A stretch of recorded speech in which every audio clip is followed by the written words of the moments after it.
If you're struggling to break 100 in the game of golf, then you need to try this when it comes to greenside chips. What's going on, everybody? My name is Jake, and here at my channel Rough Golf, I like to provide the average golfer with tips, tricks, and product reviews to help better your game and to do so affordably. Now, if that sounds like something you may be interested in, then consider subscribing to this channel so you don't miss a minute of content. We are going to work on some greenside chipping strategy. Okay, so if you're having trouble breaking 100, then I want you to take two clubs and I want you to try two different approaches to your greenside chips.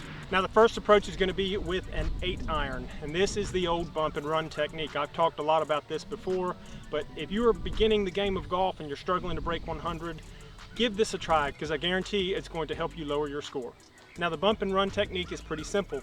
You need to pick a spot on the green that you want your ball to land, and then obviously it's going to roll out. So the first thing you need to do is read the green. So I can tell based on the pitch of the green that I want to hit it kind of close up towards me, because it's going to roll down the hill and probably go off towards the left. That's kind of the line that I'm shooting for. The next thing you want to get is the motion right, and the motion for a bump and run is a pretty simple one. Basically what you're going to do is just let your club hit the ground. Okay, you're going to want to bring it upright just a little bit, and then you're just going to want to make like a little bit of a back and forth motion, just like that. Okay, you don't want any twist, you don't want any wrist movement, you especially don't want to come back and do that number, because that's no good. You're going to be over the green. Take your stance, bring your club up just a little bit, and then just a nice little pendulum motion like that. Now here's what it looks like from a side view.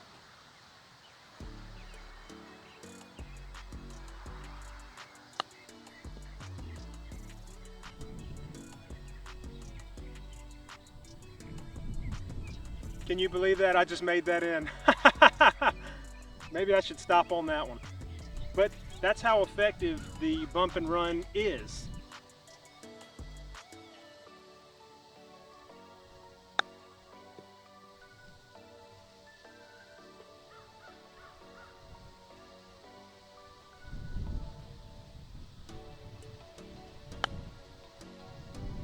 Okay, so I had a little bit too much heat on that last one, but you can see that the bump and run is an effective method, and give that a try the next time you are greenside. Now, another option for you high-speed players out there is to use the one particular wedge for all of your wedge play, one wedge to dominate them all for your greenside chips. And the theory behind that is you're going to practice so much with this one particular wedge that you will know exactly how it's going to perform on your greenside chips. And what I want you to do with the 56 is very similar to the bump and run with the 8-iron.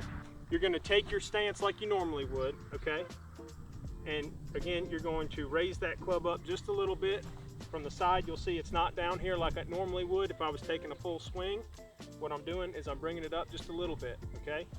And then I'm not going to take a big massive turn or anything like that, or lean way forward with the club down like this, because it's going to stab into the ground and you're just going to duff shots all over the place. Just let the weight of the club come through, just like that. Nice little pendulum motion. One thing you want to make sure you do not do, especially with a lofted club, is come through and break the wrists. Okay, that's not good, because you're just going to pop it up, or you might end up blading it because it hits this piece right here, and you're in trouble because you're over the green. Let's see what this looks like from the side.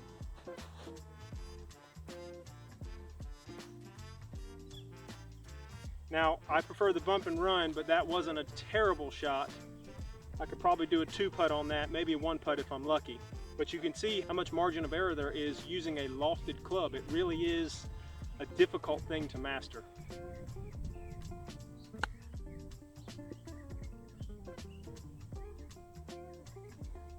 Very similar result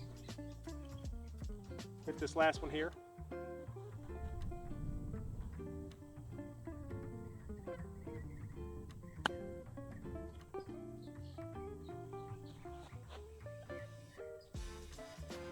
Now, I would take that one. When you are deciding your greenside shots, pick one club and one approach and stay with it as much as you can. Obviously, you have to go over a bunker. You're not going to take your 8-iron, but if you're greenside like this, you're missing some greens, you're struggling to break 100, I guarantee you that bump and run is golden for getting you underneath that 100 number. Guys, if you got value from those tips, then make sure you smack that like button and consider subscribing if you haven't already. I value your feedback, so leave me some comments down below. Let me know what you think. Thanks for watching, and as always, keep on swinging.